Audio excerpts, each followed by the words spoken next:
Today's episode is brought to you by Gem Accessories. Gem Accessories is one of the leading accessory manufacturers within the trading card game space. Known for their deck boxes, Gem also has an amazing lineup of binders, backpacks, and more. Some of our personal favorites include the new KLRZ Icons deck boxes, the Secrets binder, and the Jaguar and Puma backpacks. But don't just take it from us, check out some of these reviews on screen. For all of these amazing products and more, be sure to check out Gem Accessories using the link in the description down below or on Twitter at XGemAccessories.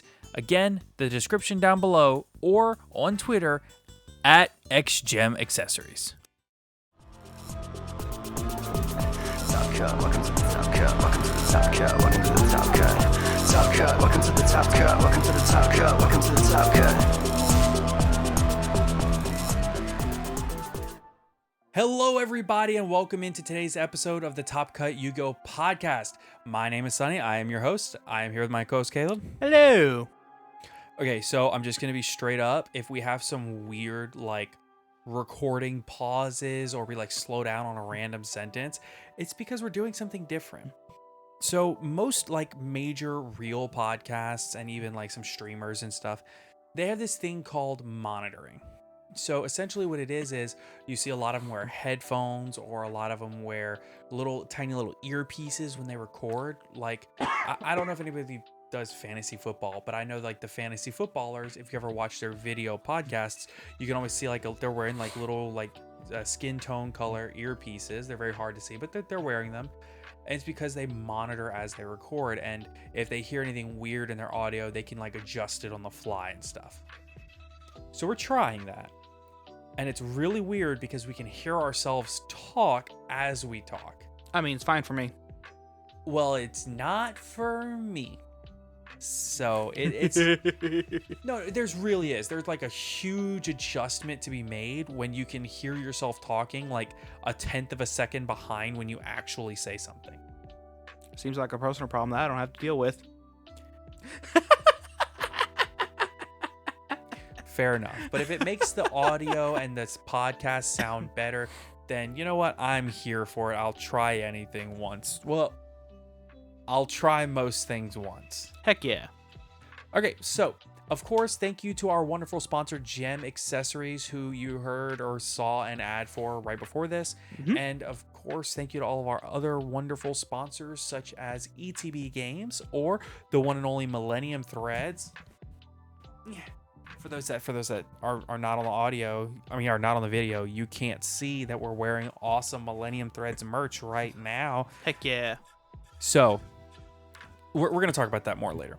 So of course, thank you to all of course, like I said, Gem, ETB, Millennium Threads, and of course, TCG Player and Dragon Shield. So affiliate links and links with discount codes are all down below. Now, of course, we want to thank all of our very biggest supporters. So a huge thank you to all of our patrons. So thank you to Cam Yang, Dragon Maid Stunzeed, Kane Martin, Zyphorus, Yeet Defeat, Blackwing Silverwind the Ascendant is the best Floodgate, Earth Machine Best Deck, Epi, Get Goated on the Sauce, Dingus. Dingus. I love Dingus. Has anyone actually read Toy Vendor? HGH Cyber. Hold on, I gotta lower the volume on these things. I'm dying. I'm dying.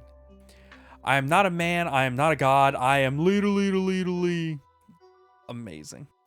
I took a shot every time Sunny disagreed with Caleb, like a fellow user said, and now my wife left me, and I'm suddenly I'm into LARP. LARPing's cool. I like LARPing. Cool. I like LARPing. That doesn't help.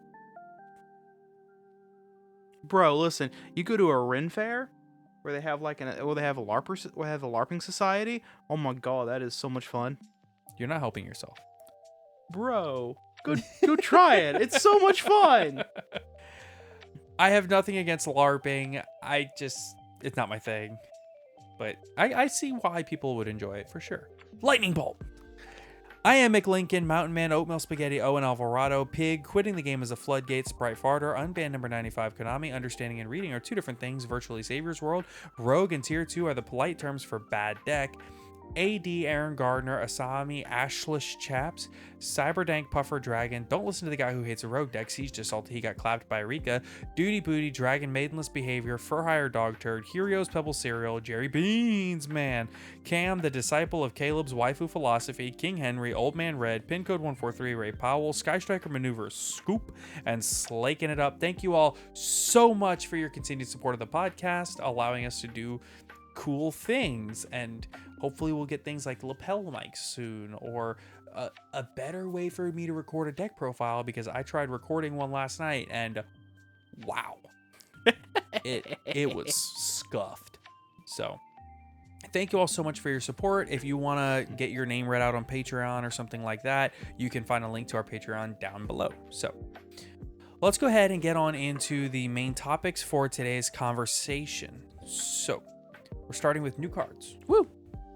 This is something we haven't done in a while, mainly because there's kind of been this big like rift in actual new card releases lately. It's kind of the slow season.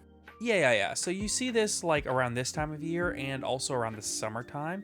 Once Konami kind of pushes out and pumps out all the product for the holiday season, you really don't see a lot of new product releases until around January or February, which is what we're seeing now. Usually late February. Yeah, so right now we're getting the Dark World Structure deck, which released last week. Mm-hmm. And then we don't have another product released until Photon Hypernova. Woo! Yeah, it's kind of a crazy gap. So we're going to start with some cards from, I guess this is Premium Pack 23? Yeah. Or Player Pack or something? Something like that, yeah. Okay, so let's start with Praying Mantis. This is a level 4 wind insect effect monster with 1500 attack and 1200 defense. You can only use the first and third effect of this card's name each once per turn. 1. During your standby phase, you can special summon one baby mantis token, insect wind level 1 attack 500, defense 500. 2. Once per turn, when an opponent's monster declares an attack, you can send one card from your spell and trap zone to the graveyard, return that opponent's monster to the hand. 3. You can banish this card from your graveyard, special summon one baby mantis token. You know what? That third effect isn't bad. Yeah. Particularly if you can get something to cheat it out, you link it off, banish, boom, another link material. Right. Yeah, so it's got a niche use. Next up, we have Guard Mantis, level 4 wind insect effect monster, 1000 attack, 2400 defense. You can only use the first and second effect of this card's name each once per turn. 1. You can pay 1000 life points. Special this card from your hand in defense position, and if you do, you cannot special monsters while you control this monster, except insects. 2. During your opponent's turn, quick effect. You can target one insect monster you control to change its battle position. It's just another beat trooper extender. Yeah, I'm getting the feeling that there's gonna be a few of these. Maybe. It's cool. Because that's definitely what Beat Trooper needed, was just more extenders. I mean, they have 2 now. They have too many. Yeah, that's exactly what they need. That was more. Give them all the make them a deck of extenders that just extend into more extenders infinitely. That's what the deck already does. Let's make it do it more. More Extenders. That deck is literally the most extended deck I've ever seen in my entire life. Moisturize me. So I don't get it. In Doctor Who, there's a character who's the last living human alive. Okay. And they've essentially become stretched out skin. And like one of the funniest lines from that season was just "Moisturize me." Just them growling at their assistant to moisturize them because they're getting dry. Just wow. Anyway, next card. Next card is Golden Rule. This is a crystal card. In fact, this is always treated as a crystal card. It's an equip spell card. You can only activate one card with this card's name per turn. 1. Place 2 Crystal Beast monsters from your deck face up in your spell and trap zone as continuous spells. Then special summon one Crystal Beast monster from your hand or graveyard with a different name from those cards. And if you do, equip it with this card. When this card leaves the field, destroy that monster. Wow. So activate this, wham bam, you got 3 immediately, and then if the crystal use from your hand or graveyard was Sapphire Pegasus, that just gives you another one. This is legitimately an insane and like the most pushed card I've ever seen. Or even better, Ruby Carbuncle. Because then on resolution, I think its effect within trigger, special summoning the 2 you just put in your back row. Now you have 3 monsters on board. Oh my goodness. Neshi is just pogging out of his mind right now. Next up, we have Protection of the Elements. Counter Trap. You can only use the second effect of this card's name once per turn. 1. When a spell or trap is activated, you can banish a face-up elemental hero monster you control until the end phase. Negate and destroy the card. 2. If you control elemental hero Terra Firma, you can banish the card from your graveyard, special on one of your elemental hero monsters that is banished, or in your hand, or graveyard, ignoring its summoning conditions. Jeez. All that, and you have to control Terra Firma, who is bad. Terrible. I guess he's Terra Firmable. I really forced that joke. I'm sorry. Yeah. You know what's funny is I own a copy of Terra Firma. Huh. I happen to know exactly where it is too. Cool. It's in that box right there. Too bad he's awful. I kind of want to go get it to show it on camera. Don't. But why? We don't have time. Ah, sure we do. All right, next we have Blackwing Sharnga the Waning Moon. Sharnga, yeah. That seems about right. Okay, yeah. Level 2 Dark Winged Beast Tuner effect monster, 500 attack, 500 defense. You can only special summon with the first effect of this card's name once per turn. You can only use the second effect of this card's name once per duel. Ooh. Wow, interesting. 1. If there is a monster with 2,000 or more attack on the field, you can special summon this card from your hand. That seems pretty easy to accomplish in today's game. Yeah. 2. If you control a Blackwing Synchro monster, quick effect, you can banish this card from your graveyard, then target one face-up card your opponent controls and destroy it. That's funny. This card seems like at least one of, right? Definitely. Definitely a searchable one of that only requires a 2,000 attack or more to be on the field. What? It's so funny, just the monitoring. I hear you like slow down as you start talking, and then like I can tell you're like hearing yourself. It's so funny to me. I mean, right there, I was actually thinking I was trying to make sure if it was 2,000 attack or 2,000 or more. I'm trying to remember it correctly because I literally just read it. It's so funny to me. So yeah. Next we have Final Cross. This one's yours. All right, Final Cross. Quick play spell card, baby. You can only activate one card of this card's name per turn. 1. If during your turn, if a synchro monster was sent to your graveyard this turn, target one synchro monster you control. It becomes able to make a second attack during each battle phase this turn. Then, if you activated this card by targeting a synchro monster with Warrior, Synchron, and/or Stardust in its original name, you can make it gain attack equal to one synchro monster in your graveyard. So, if a synchro monster was sent to graveyard, target a synchro you control, it can attack twice, and then if it's a Warrior, Synchron, or Stardust synchro monster, it gains attack equal to synchro monster in your graveyard. Got it. It's pretty bad. Yeah, it's pretty bad. Yeah. Not awful. It's usable, but pretty bad. Barely usable. Oh yeah, no. It's not as good as what was that one? Double or Nothing. Yeah. Because Double or Nothing searchable. Yeah. This garbage is not. All right, next we have Fissioning Mother Spider. This is a level 5 dark insect effect monster with 0 attack and 2,400 defense. You can only use the second effect of this card's name once per turn. 1. If you control no monster, you can special summon this card from your hand. Easy enough. Cyber Dragon. Yep. Cool.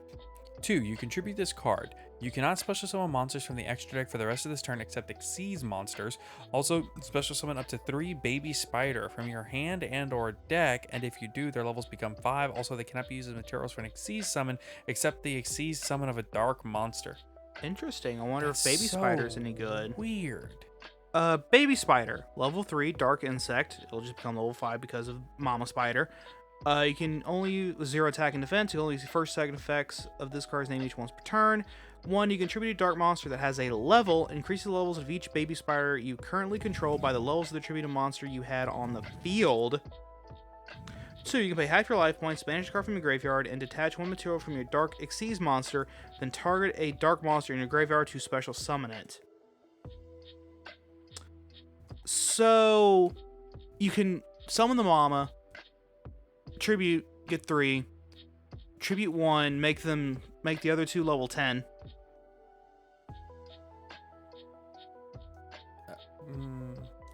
Because Mama Spider makes them level 5. And then you can tribute Dark Monster that has a level, increased levels of each baby spider you currently control by the level the tribute monster had on field, which was 5. You know what's even funnier? Huh. You can do that and then have 2 level 10 baby spiders, and then if you have another level 2 dark monster on field. Oh, I was gonna say you could make it 12 and then go into Zeus, but I guess you can't actually do that. Nah. But I mean that'll let you go into any rank 5 or rank 10. There are some good rank 10s. Gustav Max. Yeah. Yeah. But no, it has to be dark though. Oh, that's right. They can only be used for the Xyz summon of a dark synchro monster. Yeah, but hey, I mean, you can hit any dark rank 5 that requires 3 monsters pretty quickly. 5 or 10. Yeah, or any dark that requires rank 10 that requires 2. Kind of interesting, actually. Yeah. Okay, next we have... Oh, no. So if this name sticks, it'll be the longest name in the TCG. DDDD Super Dimensional Sovereign Emperor Zero Paradox. Whew, that's a mouthful. This is Nirvana High Paladin on steroids. Dear God, at all the text. Ah! Okay. Level 12 Dark Fiend Pendulum Effect Monster. I don't know why it says Fiend Special Summon.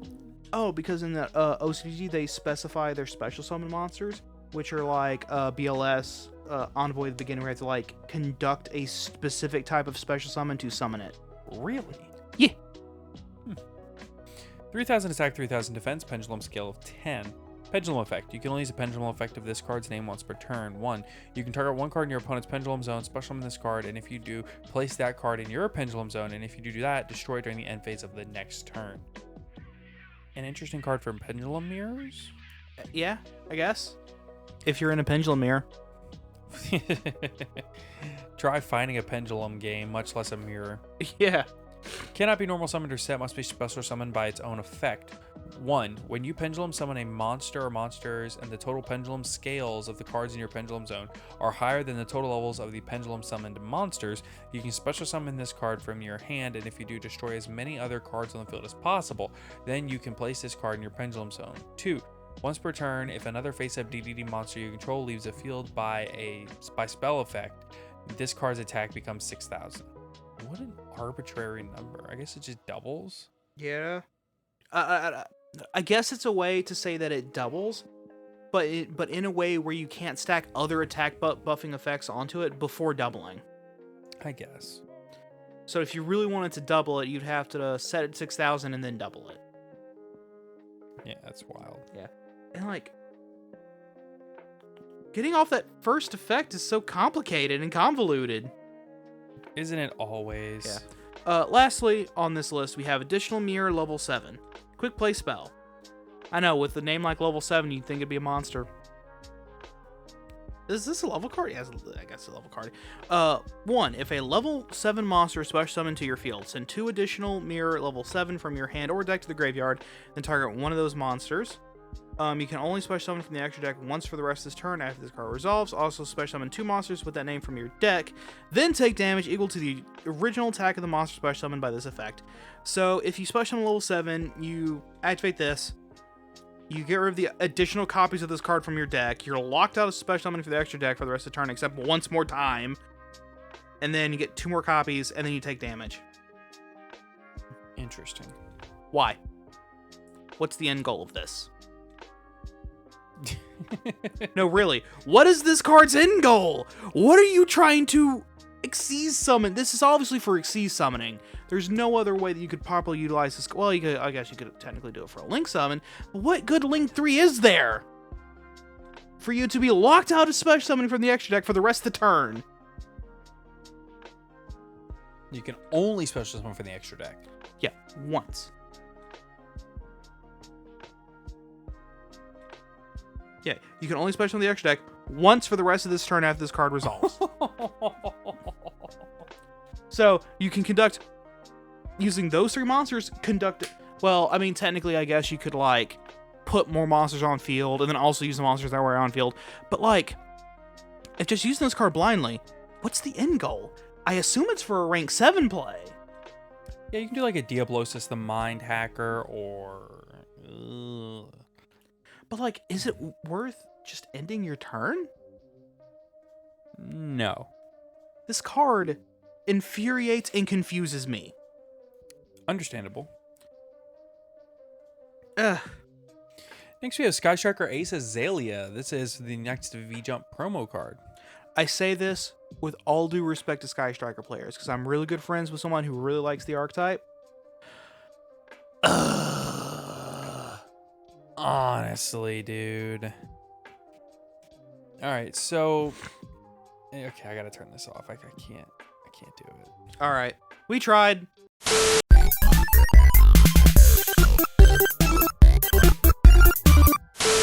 Okay, now that we're back, because we Yes. we had to like reconfigure things because oh my goodness, that just was not working in the Yeah. slightest.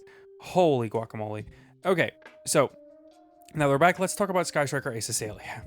Yes. So Sky Striker Ace Azalea is a Link 2 Dark Machine Link effect monster with 1500 attack.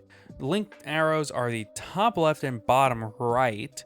Materials is 2 light and or dark monsters. Okay. Wherever will we find those? Must be link summoned. You can only special summon Sky Striker Ace Azalea once per turn. 1, if this card is special summoned, you can target 1 card on the field. Destroy it, then if you have 3 or less spells in your graveyard, send this card to the graveyard. Interesting. 2, once per turn at the start of the damage step, if this card battles an opponent's monster, you can banish 1 spell from your graveyard, destroy that opponent's monster. Oh, it self-limits itself. Why? It's only That 15. is interesting. It's only 1500 attack. It's gonna die. If it attacks at anything, it's gonna die. Do Sky Strikers have a way to buff their attack or like make themselves immune to being destroyed by battle? If not, this thing's not ever going to get that secondary effect off. Well, Unless I mean, at the start of the damage step, if it battles an opponent's monster, you banish a spell from your graveyard and destroy fair. it. No, banish it. Yeah, you banish a spell from your graveyard, destroy that opponent's monster. Okay, it's at the start of the damage step. Okay. Yeah, at the start of damage Okay, step. gotcha. I see my mistake. Okay. It's alright, I guess. I mean, it does require you to have monsters in your main monster zone, which I don't think Sky Striker likes having. Well, I think that it's less a matter of... I think that if your opponent, like... I think that there's, like, ways in which... Maybe you steal an opponent's monster. And then, yeah, a light or dark, and then use that as the extra... with Widow Anchor, and then using that as a material to make... This. Interesting. Azalea, yeah. Yeah, and then swing into their monster, banish a spell, get rid of it. So my question is that all of the other Sky Striker like ace monsters are like different parts of a mech suit. So my question is, what part of the mech suit is this? Is this the sword? It might not be. It might not be part of the mech. I'm really wondering how this like fits into the lore, because like now we have like a lot of Sky Striker lore and a lot of Sky Striker. I mean, we also have a lot of cards that are Sky Striker cards, but aren't Sky Striker cards. If that makes sense. Yeah, but even then, most of them are always treated as a Sky Striker card. Yeah, but this one is straight up Sky Striker Ace, blah blah blah. Right. Yeah. So so it's probably something to do with the Sky Striker manga that they'll go into later. Right. Okay, next we have A new Odd Eyes monster. Yep. I'll get this. Are you sure? Yes. Okay. You got the last Nirvana High Paladin. I got this one. Okay. Okay, here we go. We got Supreme King, Black Dragon, Odd Eyes Rebellion, Exige Dragon. The TCG more proper translation would be Odd Eyes Rebellion, Exige Dragon, Rank 7 Dark Dragon, Exige Pendulum Effect Monster. Ooh, that's a mouthful. 3000 attack, 2500 defense, pendulum scale of 4. Pendulum effect. You can only use the pendulum effect of this card's name once per turn. 1. During your main phase, you can special summon this card, then you can attach a dark monster from your graveyard to this card as material. Huh. It just revives itself. Monster effects. Materials, 2 level 7 pendulum monsters. If you can pendulum summon level 7 monsters, you can pendulum summon this face-up card in your extra deck. Cannot be used in material for an Xyz summon. The turn is Xyz summoned, but not pendulum summoned. That's important. You can use the first effect of this card's name only once per turn. 1. You can attach 1 material from this card. Target up to 2 monsters your opponent controls 3,000 or less attack. Destroy them. 2. If this card in your monster zone is destroyed, you can place it into your pendulum zone. And then you can just special summon out your pendulum zone and attach a dark monster to it as material. And then detach 1, pop 2 with 3,000 or less. Pretty solid, actually. Yeah, I mean, not terrible. I have such a weird disassociation when it comes to trying to figure out whether or not pendulum cards are actually good or not, because it feels like every pendulum card does everything, and then but at the same time hear does like nothing. Yeah, and you'll hear like a pendulum player be like, "Oh, this card's garbage. This card's trash," and I'm like, "But it like sets scales from the deck, and this one literally recycles itself to just continuously pop 2 over and over and over again." Yeah, and it feels like every pendulum card should be insane, but they're just not. It's weird. Yeah, it's like pendulum players will play like the same like 40 card pen list until the end of time. Yeah, because it's like, these cards are already great. Why do I need new ones? It's like, okay, and like it's generic. But, like, it requires level 7 pendulum monsters. I don't know how viable that is. Like, level 7 pendulum monsters specifically. Super. You know what I mean? Yeah. So, let's go ahead and move on. What do you say? Oh, yeah. So, and now that we're done with new cards, let's talk about something that's been kind of a little bit of a hot button topic in the community lately. So, there was a certain amount of discourse on Twitter, as there is, and there was some discussion to be had about whether or not casual Yu-Gi-Oh is like even a thing. Yeah. So it all kind of started with like a Yu-Gi-Oh Anon post, which had it was basically a criticism of the Ludwig tournament. So I don't know. You probably don't even know who Ludwig is, yeah? Yeah, I know who Ludwig is. Okay, so for those that don't know, Ludwig is one of the largest streamers in the streaming space. He averages 20K plus a stream, and he organizes like huge, large-scale events, massive Super Smash Brothers tournaments, which is dude. Its own can of worms right now. He organizes all kinds of events. In fact, he just started his own company called D-Brand or something like that. Well, no, the Smash Bros. Tournament shenanigans happened with Panda. And Smash World Tour, yeah. Yeah, not with... Yeah, it didn't happen with his company. Yeah. But I'm saying he just founded his own company that is centered around making these large-scale events happen, that like when a streamer wants to run a big event, like XQC is running Juiced. Well, it's this whole game show type event is being run by Ludwig's company. Got it. So, Gotcha. he handles all like the background, the setup, the logistics, the securing advertisers, things like that. So recently, he has a series on his YouTube channel called Bro versus Bro, where essentially he takes somebody that is considered a quote unquote gamer, and he like proves his skills also as a quote unquote gamer.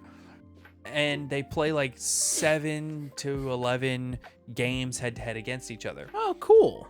So there's like 5 neutral games, and then they'll each pick like 4 games of their own. Yeah, that they're like really good at. Right. So usually the neutral games are like Battleship, whatever, you know, something silly that to where the odds checkers, rock, paper, scissors. Yeah, like something that the odds of either one of them just kind of specializing out of the game are like slim to none. Right, exactly. A game that you can't like truly have a competitive advantage by the sheer nature of the way the game is built, right? Yeah. Or just you playing the game 24/7. Right. And then he'll usually pick things like Type Racer, where Oh you my God. try to type fast, or he'll pick chess because he's really good at chess. But Oh, I'm awful at chess. dude, I love chess. So do I. I love it. I'm awful. I'm really not that bad at it. But he recently played against another streamer called Fusely, and one of her games that she picked was Yu-Gi-Oh! Master Duel, Yeah. and she wiped him. So it made him Smoked really want to play more Yu-Gi-Oh! He's about our age. He's like 27, 28, whatever. And so he hosted a creator Yu-Gi-Oh! Tournament on his YouTube channel.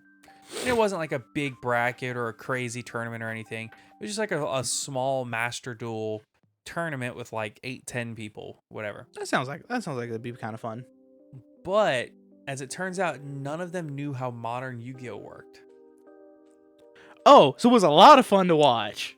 The only person there that had any semblance of an understanding of modern Yu-Gi-Oh! Was Charlie, or Moist Critical. Yeah, because I remember him mentioning that the only reason why he doesn't play Yu-Gi-Oh at all is entirely due to the fact that he just doesn't have time. Right. So the crazy thing is, Charlie really likes Yu-Gi-Oh! And so I don't think he won. Somebody else kind of got lucky and won. It happens. But just, it was so funny because I remember, right before the tournament started, Ludwig is sitting there on stream. And he was like, guys, send me a deck list. And somebody sent him a really bad version of Zodiac Tri-Brigade. No. Seeing him try to figure out Link summoning and Tri-Brigade combos, going from essentially starter deck Yugi to Tri-Brigade, full constructed Tri-Brigade in like a day. Oh What my a transition. God. So he somehow figured out how to, before the tournament started, download EDO Pro, build the deck in EDO Pro, and play test hands on EDO Pro. And he was getting wrecked by like 7 Colored Fish Turbo. Like 7 Colored Fish Turbo? yeah, he was so not proficient with the deck. Now, here's the thing. He doesn't really play Yu-Gi-Oh! That often. Fair. And by that, not that often, I mean he hasn't played since he was a literal child. Listen, 7 Colored Fish Turbo, though. Yeah. So he's playing against people that are playing like LOB kind of decks, right? So just the idea of him, and it's funny because a lot of the streamers in that tournament now are doing like head-to-head Master Duel stuff with their friends. Because they're like, this was really fun. Yeah, and the games, the graphics, and the animations are great for live streaming. They really are. They really are. So seeing him play it was a great experience. And then he got on Twitter, and like there was this Yugioh Anon post, which is now deleted. Oh man. But they were like, man, I hate people like Ludwig coming into Yu-Gi-Oh! And just not knowing what's going on and not being able to play the game. And it's like, I don't think people realize how difficult Yu-Gi-Oh! Is. And then, Oh no, it's not like as complicated as full-on Magic, given its entire card pool. strong disagree. The only reason why is because you can create with Magic the Gathering cards, a Magic Gathering deck, you Sure. can create a Turing machine. Okay. Have you not seen that video? I haven't, and I see what you're saying. Try making a Turing machine in Yu-Gi-Oh! It's not going to work. Maybe just nobody has tried. That's fair. But My point though is what I think first of all, I think Yu-Gi-Oh! Is infinitely more complex on the surface level than Magic. Oh, 100%. But I think that there's this big issue with people like gatekeeping the game. A little bit, yeah, because then you create this situation to where even people just coming to locals to learn how to play get, curb stomped by Dino or something like that, Right. Yeah, absolutely. Without a doubt. and then get told this deck isn't even good. Right. Yeah. I remember when.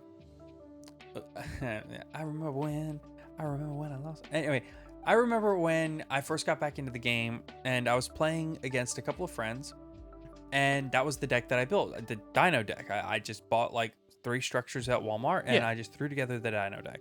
Hey, wait, that's kind of funny. That's how I got back in the game, but it was with the Shit All Showdown structure deck. Yeah, exactly. And they were playing decks from like 2014, and I was just destroying them. It's just crazy. And I was like, yeah, this deck's amazing. And then I played like a real tournament. I was like, wow, this deck sucks. Yeah. That's crazy. Oh yeah, no, it almost feels like that first time we went from And that was with Misk at 3. yeah. Now that it's that feeling that we had, if you remember, of when we went from kitchen table straight into a regional. Yes. Don't do that. That's a mistake. Don't do it. Or do it. That's fine. You'll learn. It's okay. Just go. But it's a make hard. sure you come out with a positive attitude. But it's a hard lesson you're going to learn the hard way. You'll learn a lot of hard lessons. Yeah. In the middle of full power Blackwing. Yeah, it was rough. I did get one win. Because I dropped a 90-something montage dragon. And I want to say I remember you like doing like a future fusion, and then they popped it, and then you did like a dragon's mirror into a Blue Eyes Ultimate or something like that. yeah, that's my one win that entire day. I actually won a whole round. Was game 1. I future fusioned, doop, and then they popped it, and I just went cool. Dragon mirror into Blue Eyes Ultimate, and it was just ultimate beatdown Yeah. because they couldn't keep a monster on board, and they finally made Armor Master, and then Duramain phase 2 and passed. Yeah. And I went, cool, Lightning Vortex, swing for game. Jeez. Game 2, I just looked out. Game 2, I just dropped this big 9,000 attack point montage, I think. I used 3 blue eyes in my hand to drop the montage. So it was gigantic. That's insane. Yeah. Because I just happened to open all 3 of my blue eyes because I'm bad at shuffling anyway. My opponent didn't cut well. And then it was just montage beat. And he did eventually out it. But then I just went Dragon's Mirror, Blue Eyes Ultimate again, swing for game. It's the only reason why I won. I lucked out and he bricked. Yeah, So this whole thing about gatekeeping Yu-Gi-Oh, it kind of spawned this greater conversation of, well, there's not really a good place in Yu-Gi-Oh for people to enjoy casually. For a good example is like in Magic the Gathering, they have Commander format, which Commander has its own set of issues, right? The balance between trying to win and trying to have fun and things of that sort. But like, even if you're going into Commander and you're trying to keep everything balanced and you say, hey, we're only using level 5 decks. Sure. There's still disagreements on whether or not a particular deck is level 5 or not. I don't know what level 5 is. I don't know what the levels are. So basically, all Commander decks can be rated from a grade of 1 to 7. The higher the grade, the more powerful it is. The 7 is like the highest one I've heard of from TCC, Tulare Community College. Great YouTube channel. Go watch it. And and they joke all the time of like somebody playing a card and it's like, I thought we were playing at level 7. That's a 9 minimum, dude. Yeah. Yeah, and I'm just like, yeah, and like, so even then it's unclear. Right. So it essentially came down to this thread of a competitive versus casual. How do we work on changing that mindset in Yu-Gi-Oh? And there's this House of Champs thread. I just caught up in the conversation about there being almost no way to casually enjoy Yu-Gi-Oh! As a former competitive elitist, it was the birth of our streaming community that taught me to embrace casual Yu-Gi-Oh! But our community really is the most unwelcoming to quote-unquote fun games. Jesse Cotton replies, I love playing casual Yu-Gi-Oh! Often means not in advanced formats, but I think there are plenty of ways to do it, and it's a big reason that Yu-Gi-Oh! Has continued to be a huge part of my life. To which House of Champs replied, playing casual Yu-Gi-Oh! And being able to enjoy it with others and spectators with the mutual understanding of this is just for fun, it's not serious, is something our community really isn't good with that most other TCGs are, and its current state could use a bit more understanding on. I replied to House of Champs, I think a ton of it has to do with there not really being a good alternative for fun, or an alternative for fun format. Magic has Commander, for example. While yes, we have those, the closest thing that is quote unquote supported is Time Wizard, which is still competitive to a point.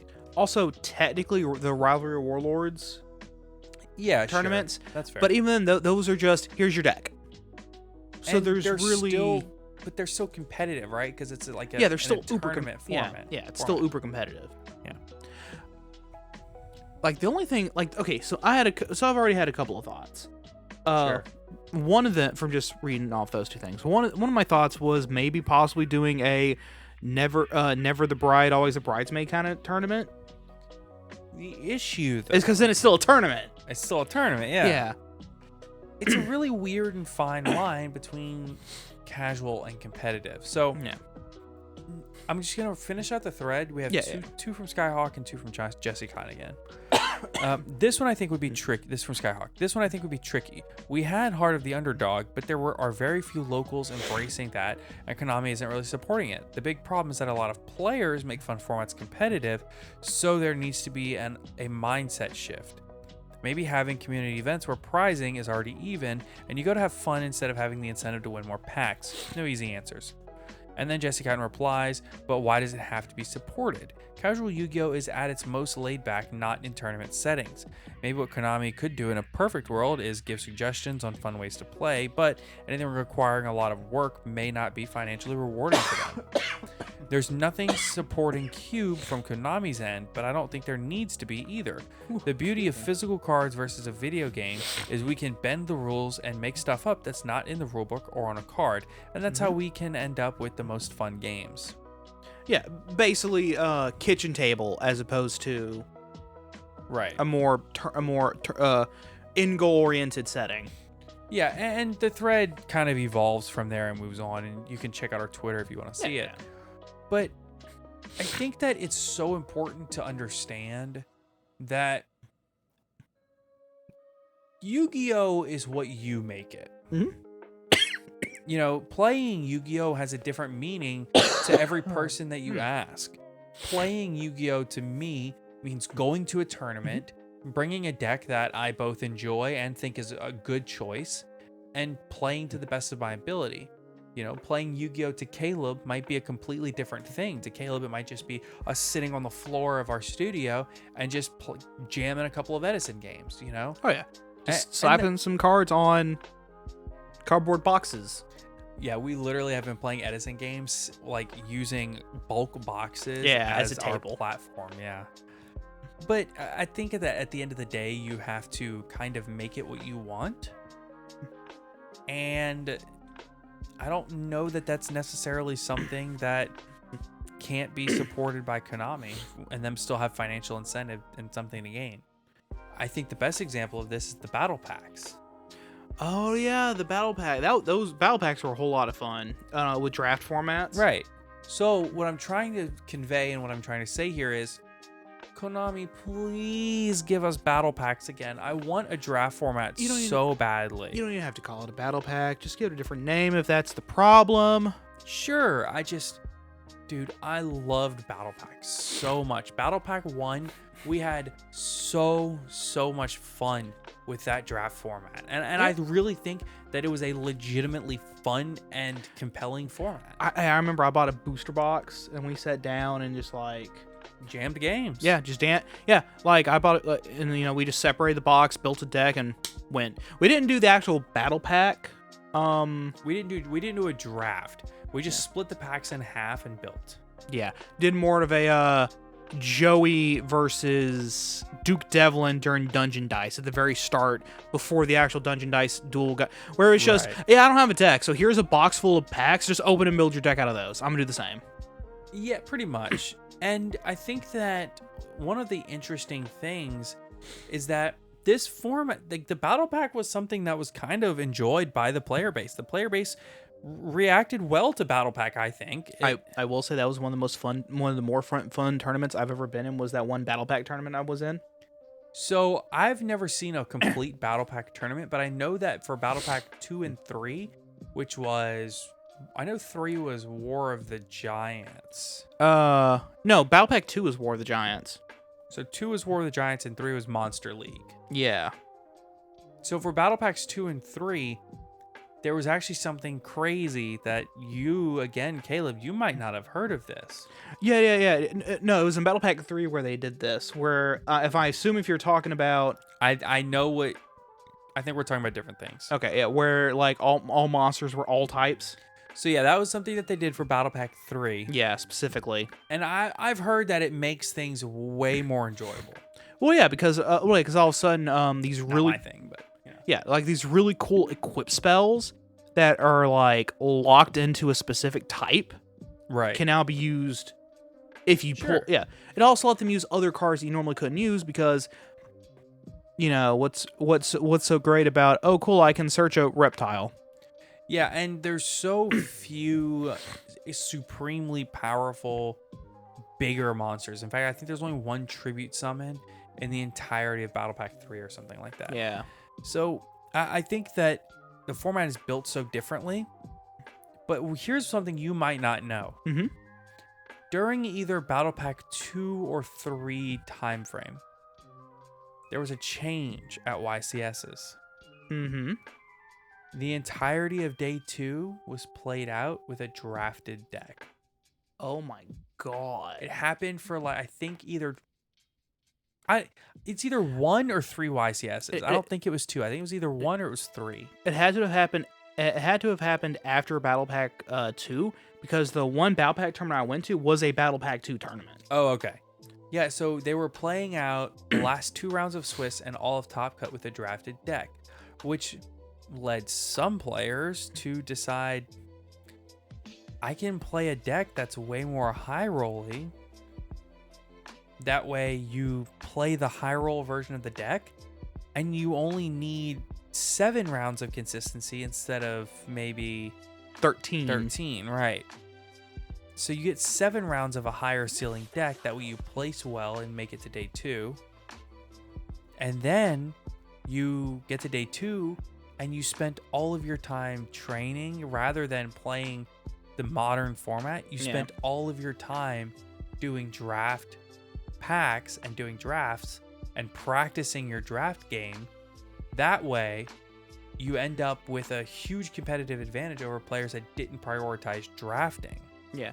Well, like another issue with that though is that in order to properly practice drafts, you have to buy lots of product, which is not easy to do unless you're sponsored by somebody to open all that product. Exactly. So that way you can memorize basically what's in the set, so you're gonna know in advance what cards you want, what cards you want to see, things like that. Yeah, exactly. But then you also have to consider the luck of the draw and what you're actually able to draft. Yeah. So then you have to, so like then let's say you come across 2 cards, you can only get one or the other.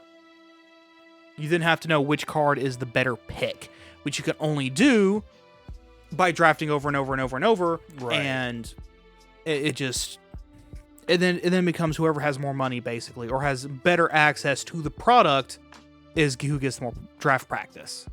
Yeah, you could put it like that. But at the end of the day, I love Battle Pack. I think it's super cool and the best way to play casual Yu-Gi-Oh! And I would love to see it come back. So I just came up with a pretty cool idea for a casual, fun night out with friends playing Yu-Gi-Oh! Sure. Both of you pick an archetype. You're only allowed to use cards from that archetype. So that is a thing that I've seen somebody else doing, and every time I see it, I can't help but chuckle to myself. Because, like... It's so funny. Yeah, because then you're going to see people using some hilarious stuff that people wouldn't normally utilize. Right. But then you're also not, forced into playing... Well, since I'm playing this archetype, I also have to play these other cards. And at that point, I might as well just... It just becomes this weird cyclical thing where... And it just removes the fun. So then it's like, okay, cool, I get to have this pre-built. pre-built, quote unquote. Okay, so we got a couple more mailbag questions after we recorded the last episode, which was like the big mailbag episode. Yeah. So we want to go ahead and handle a few more of these mailbag questions. Heck yeah. So first, you get to bring one modern main deck card to one in Edison format to break the format. What are you bringing? Modern main deck card to one in Edison. That's a tough one, actually. I think that it's maybe something to do with Warriors, like Isolde. Probably is sold. Oh, main deck card. No. If it's a main deck card, Specifies main deck card. Wow. that is a tough one. Yeah. I've never really thought about it. That's why I love these questions, because then you get so weird off the wall questions like this, make you really think. Right. I'd probably bring Lightning Storm. Ooh, Lightning Storm is a really, really good pick there. My first thought was triple attack, but then I remembered how often is your opponent activating monster effects during your turn? in Yeah, Edison? triple attack is a terrible card. But no, Lightning Storm is solid. Yeah, Lightning Storm is a crazy card for sure. Yeah. So, let's see. Hold on, wait. What are your thoughts on proxy cards? I'm fine with them in practice, particularly if you're particularly if you're like, I don't want to spend the money to buy the cards yet, but I want to practice with them to see if I even like. If you see if I even like the deck, me and the deck even mesh well, and two, whether I even like the numbers, because then once I got the numbers, then I can order the cards. So that's when I'm fine with proxies. Yeah. I'm also fine in a tournament play where all players agree that it is okay, and then make a list of cards, like maybe agree on you're allowed to proxy this, but you're not allowed to proxy something like this. then at that point, that's more of a kitchen table tournament.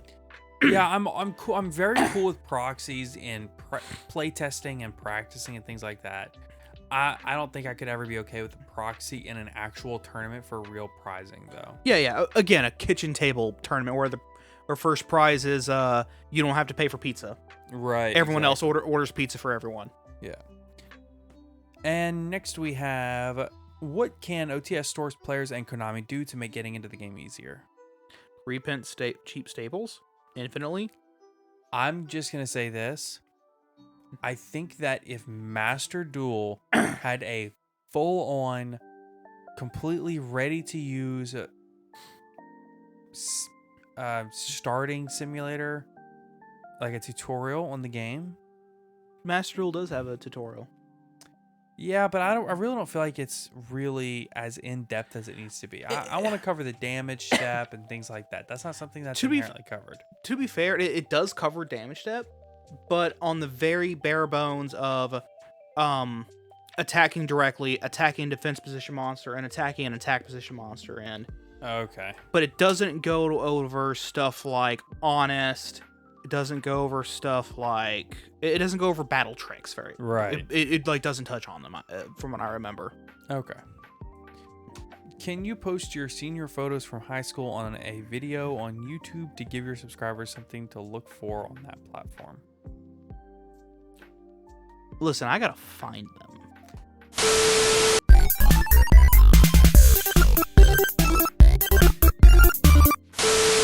I happen to have my class yearbook right there.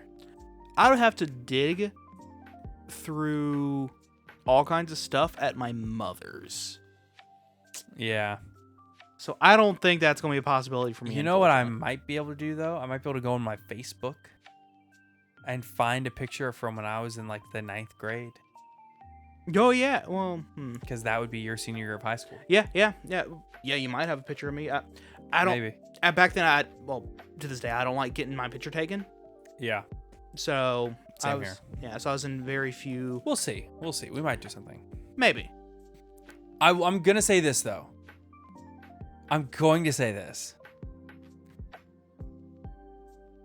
Caleb looks pretty much exactly the same from freshman year of high school to now.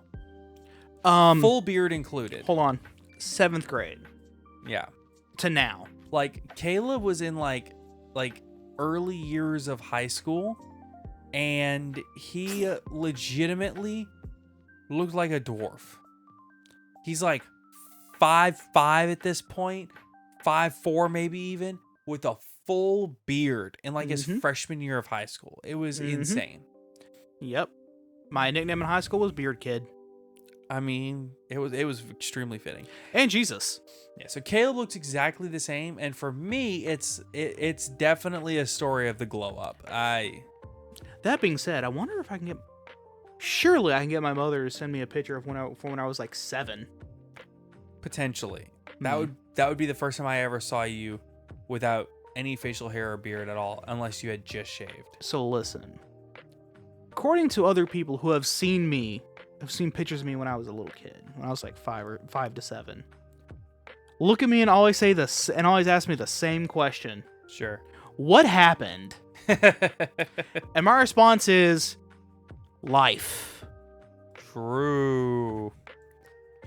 All right, well, that's going to wrap it up for today's episode of the podcast. Again, thank you so much to all of our wonderful sponsors, such as Millennium Threads. Again, we're out here repping the shirts. If you're on the YouTube channel, you can see the wonderful gear, the merch.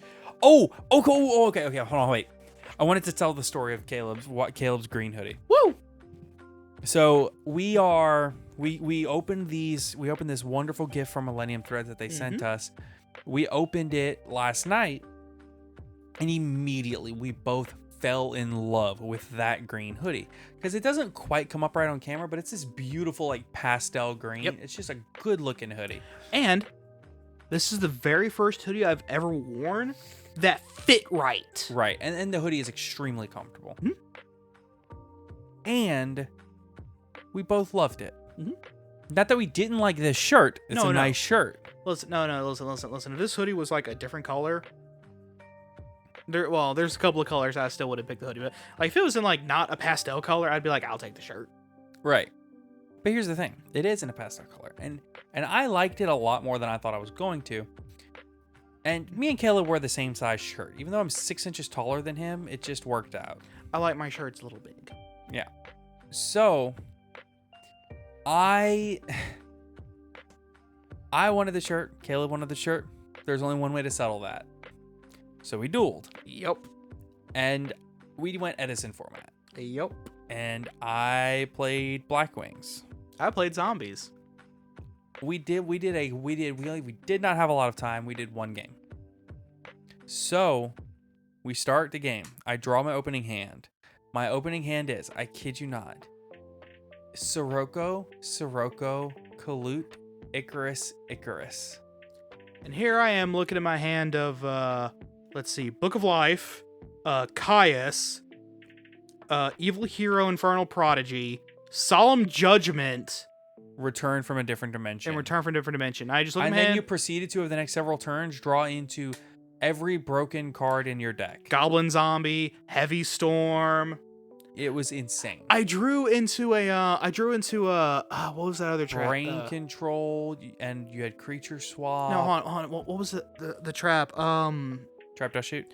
I even drew into a Trap Dust Shoot, and you had one card in hand for me beating you in the face. I Trap Dust Shooted Caleb. Oh, no monsters. No monsters. At that point, he literally had Creature Swap.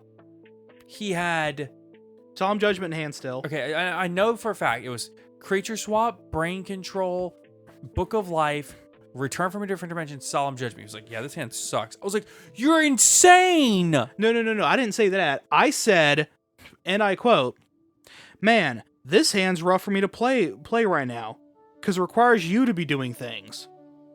Pass. Anyway, Yeah. I did not draw another good card until I drew an Armageddon Knight, which I normal summoned for Caleb to Book of Life my Vayu away. So, it didn't go well. No, what it is, I normal summoned a Goblin Zombie, and then I Creature Swapped. Sure. And then ran over my own Goblin Zombie. Yeah. Search, Book of Life, banished Vayu, and then brought back my Goblin Zombie. And I searched Spirit Reaper. Next turn, I normal summon Spirit Reaper. Beat. Because Fate hates me, and I can't even get the cool green hoodie.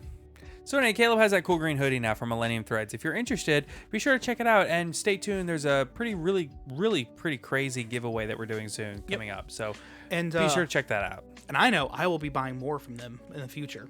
Yes, for sure. So thank you again to all of our wonderful sponsors, Millennium Threads and Gem Accessories. There are links with discount codes down below. And also be sure to check out ECB Games as well as our TCG Player and Dragon Shield affiliate links. And again, check out our Patreon if you want the extra episode every week, or if you want the stuff, the different color in the Discord server and stuff like that. And If you're not on the Discord server, get in there. Yeah, there's one other thing that I want to say. Oh yeah, subscribe to our YouTube channel because we really would love that. And thank you so much for getting this far in the video. So thank you all so much and have a good weekend. Take care, everybody. Top cut, welcome to the top cut, welcome to the top cut, welcome to the top cut. Top cut, welcome to the top cut, welcome to the top cut, welcome to the